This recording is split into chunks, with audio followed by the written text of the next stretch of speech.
Imagine a superpower so advanced that it fought Egypt to a standstill and invented the iron sword, a rival to Babylon, a terror of the ancient world. Now imagine that empire vanishing from history so completely that for 3,000 years no one even believed it existed. We called them a myth, a legend invented by the Greeks, but they were real.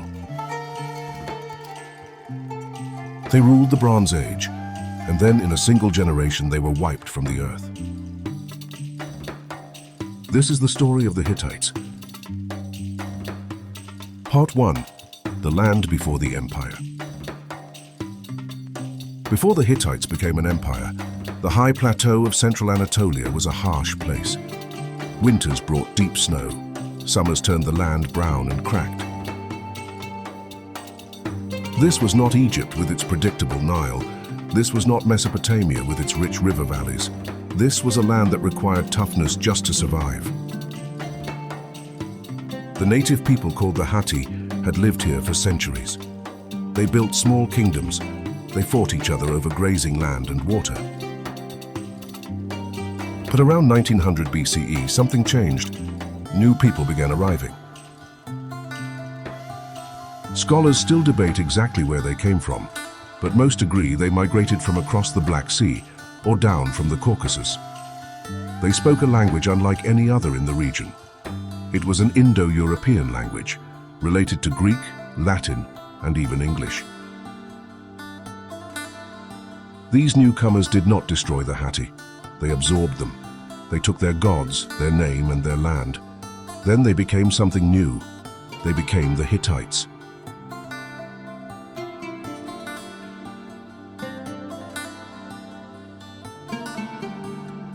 The man who turned these tribes into an empire was named Hattusili.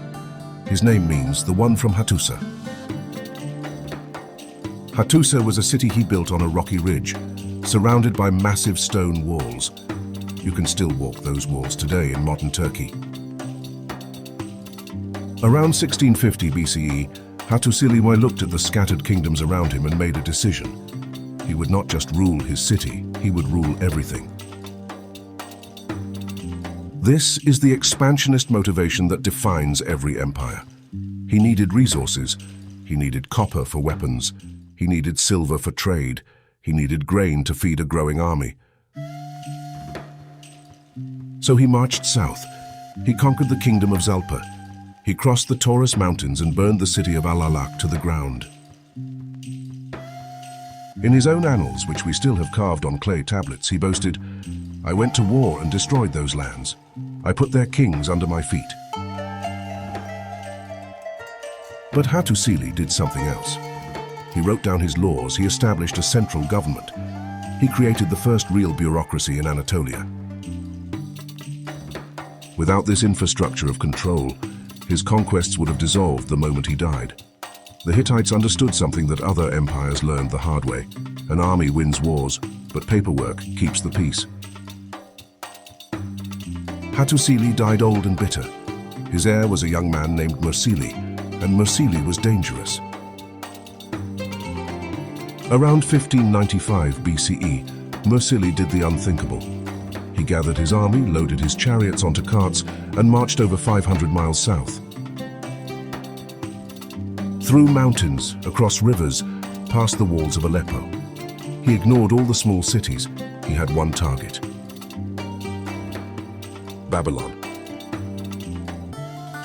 The city was the jewel of the ancient world. It had towering walls, the famous Hanging Gardens, and a king named Samsu-Ditana who felt safe behind those walls. He was wrong. Mursili smashed into the city. The Babylonian army, used to fighting slow infantry from the south, had no answer for the heavy Hittite chariots. 3 men per chariot. One drives, one holds the shield, one throws the spear. They rolled over the Babylonian lines like a threshing board over wheat. Then Mursili sacked the city. He looted the temples. He carried the statues of the gods back to Hattusa. The old Babylonian Empire died that year. For one brief moment, the Hittites stood at the peak of the ancient world. But here is the lesson every empire forgets. Conquest is easier than control. Mursili returned to Hattusa covered in glory, but the palace was empty. His own guards assassinated him. His brother-in-law took the throne. Then that king was murdered. Then the next king died in a palace fire. Then a plague swept through the capital. For almost 100 years, the Hittite Empire collapsed into civil war. The peripheral kingdoms they had conquered rebelled. The resources stopped flowing. The army shrank. Historians call this the Hittite Dark Age. But around 1535 BCE, a king named Telipinu tried to fix the rot. He wrote the Edict of Telipinu, one of the most important political documents ever carved in clay. He said, "Only the sons of the king shall be kings. If there is no son, then the first-ranking son-in-law shall be king." This does not sound exciting, but it was revolutionary. Telipinu created the rule of succession. He also created an assembly of nobles called the Pankus. The Pankus could judge the king. If the king broke the law, he could be put on trial. For the first time in history, a king was not above the law. The Hittites also wrote their laws down, and those laws were shockingly fair. Compare them to the Code of Hammurabi in Babylon, which demanded an eye for an eye. If a man put out another man's eye in Babylon, you put out his eye. The Hittites said, if a man blinds a free man, he pays 20 silver shekels. If a slave breaks a man's leg, he pays 10 shekels. Murder was punished by a fine, not execution. Slavery existed, but slaves could own property and buy their freedom. This legal system created stability, and stability allowed the empire to rise again. Part 5. The Peak of Power. By 1400 BCE, the Hittites were back. Their new capital, Hattusa, was a fortress city of 6 miles of stone walls, massive gates guarded by stone lions and sphinxes, and a royal acropolis that overlooked the entire plateau. The king was called the Great King, but the real power was the army. The Hittites perfected the chariot. Egyptian chariots carried 2 men. Hittite chariots carried 3. That third man made all the difference. He was the shock trooper. He threw a heavy spear, then drew a sword. And those swords. The Hittites did not invent ironworking, but they were among the first to mass produce iron weapons. Iron was harder than bronze. It held an edge longer, and the Hittites had iron. Their mountains were full of it. Under King Suppiluliuma I, who ruled from 1344 to 1322 BCE, the Hittites did the impossible. They conquered the kingdom of Mitanni, a power that had humiliated Egypt for generations. Suppiluliuma placed his son on the Mitanni throne. Then he turned west and pushed toward the Aegean Sea. Then he turned east to the Euphrates River. This was the peak period. The Hittite Empire now controlled most of modern Turkey, northern Syria, and the western edge of Mesopotamia. They were the superpower of the Near East, and they were about to meet the only other superpower left. Part 6. The Clash with Egypt. Ramesses II came to the Egyptian throne in 1279 BCE. He was young, he was arrogant, he called himself the chosen of Ra, and he wanted glory. The border between the Hittite Empire and Egypt ran through the city of Kadesh. Kadesh was located in modern Syria, on the Orontes River. Both empires claimed it. For years, small skirmishes flared up, but Ramesses wanted more than a skirmish. He wanted a war. In 1274 BCE, Ramesses marched north with an army of 20,000 men. He had 4 divisions named after gods: Amun, Ra, Ptah, and Seth. He had thousands of 2-man chariots. He had archers and spearmen and mercenaries from Libya and Nubia. The Hittite king Mursili II had been watching. He knew Ramesses was coming, and he laid a trap. Here is what happened. Ramesses was marching toward Kadesh. His scouts had been captured or bribed. They told him the Hittite army was still 200 miles away. Ramesses believed them. He rushed ahead with his personal division, the Amun, and left the rest of his army behind. When he reached Kadesh, he saw no Hittites. He ordered his men to set up camp. They were tired. They were thirsty. They started cooking dinner. Behind the city, hidden in the hills, the entire Hittite army was waiting. Mursili had assembled almost 40,000 men and 2,500 chariots. He watched the sun set on the Egyptian camp. Then he gave the order. At dawn, the Hittite chariots crossed the Orontes River. They hit the Egyptian Ra division while the soldiers were still sleeping. The Ra division broke instantly. Men ran for their lives. Chariots flipped in the mud. The Hittites drove straight through the camp and into the rear of Ramesses. The pharaoh was trapped. His personal guard formed a circle around his chariot. The Hittites kept coming. Ramesses later carved his version of the battle into every temple in Egypt. He claimed he single-handedly fought off the Hittite army. But the truth, which we know from Hittite records, is different. Ramesses survived only because a second Egyptian division, the Tar, arrived just in time. They fought for hours. Thousands died. Both sides claimed victory, but the battlefield belonged to the Crows. The Battle of Kadesh was a stalemate. But out of that stalemate came something remarkable. 16 years later, the new Hittite king, Hattusili III, sent a silver tablet to Ramesses. On it was carved the first written peace treaty in world history. The treaty said, "The great chief of Hatti and the great chief of Egypt shall not ever again make war on one another. If an enemy attacks the land of the great king of Egypt, the great king of Hatti shall send his infantry and his chariotry to destroy that enemy." Both sides agreed to extradite criminals. Both sides agreed to help the other if a slave ran across the border. Both sides agreed to marry their children to each other to seal the bond. A copy of this treaty hangs in the United Nations building in New York today. It is the oldest surviving diplomatic document on Earth. This is what made the Hittites truly great. They understood that empires cannot expand forever. Eventually, you have to negotiate.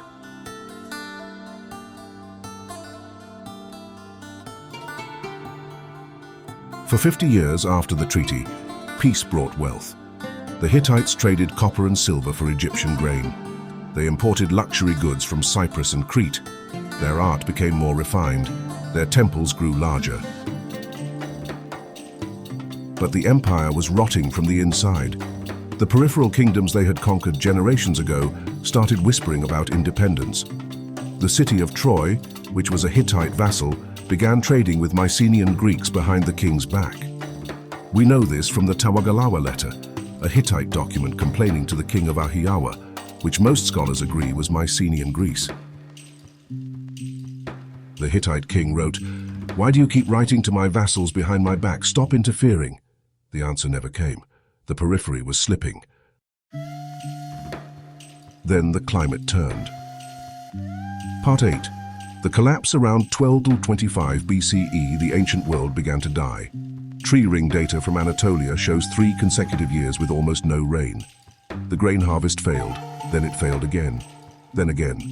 The Hittite Empire relied on the periphery to send food to the capital, but the periphery had no food to send.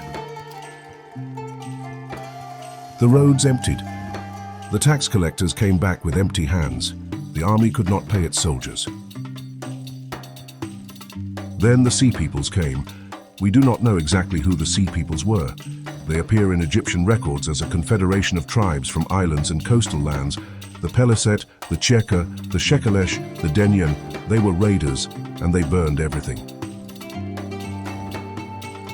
One by one, the great cities of the Bronze Age fell. Ugarit, a Hittite vassal port, sent a desperate letter. "The enemy ships have appeared. They are burning our towns. What should we do?" The Hittite king wrote back, "Hold your ground, I will send help." The help never came. Ugarit was burned to the ground. The clay tablets in its royal library were baked hard in the fire. Archaeologists found them 3,000 years later. They are so perfectly preserved you can still read the panic. Then the Kaskans attacked. The Kaskans were a tribal people from the Pontic Mountains along the Black Sea. The Hittites had kept them contained for centuries with forts and patrols. But with the army starving and the roads empty, the Kaskans poured through the passes. They reached Hattusa. The last Hittite king was Suppiluliuma II. He wrote his final records around 1185 BCE. He boasted of a naval battle off the coast of Cyprus. He claimed a small victory. Then the tablets stop. Around 1178 BCE, the city of Hattusa was burned to the ground. The stone walls collapsed. The bronze gates were looted. The iron weapons were carried away. The great library of clay tablets fell from their shelves and shattered. For 3,000 years, no one lived in Hattusa. The empire was gone.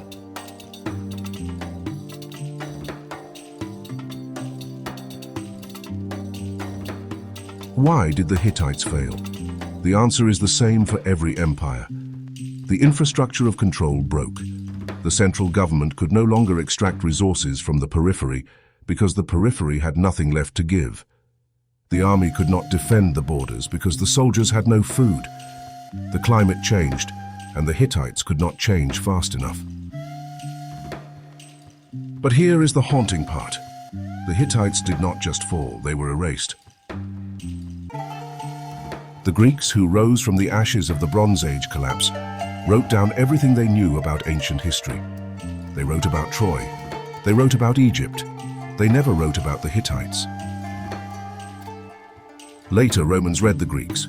They never wrote about the Hittites. Medieval scholars studied the Bible. The Hittites are mentioned a few times in the Old Testament as a small Canaanite tribe. That was all anyone knew. By the 1800s, historians argued that the Hittite Empire never existed.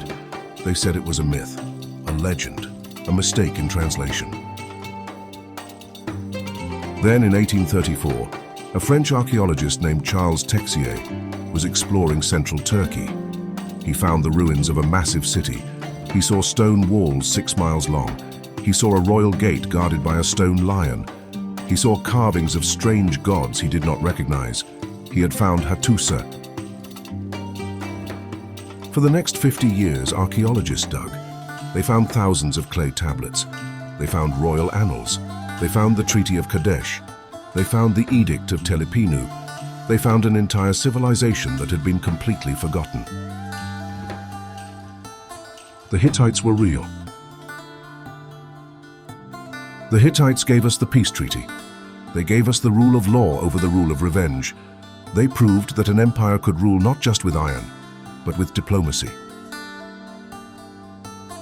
They rose from the mountains, challenged the greatest powers on earth, and then crumbled to dust under the weight of climate collapse and foreign invasion. They are a warning. Even the superpowers of the Bronze Age are only one bad harvest, one drought, one generation of bad luck away from being forgotten. But they are also a promise. The clay tablets survived the fire. The stone walls survived the collapse. The words survived the 3,000 years of darkness. Empires die, but the record of what they did does not have to. That is the real Hittite legacy. They wrote everything down, and we were listening.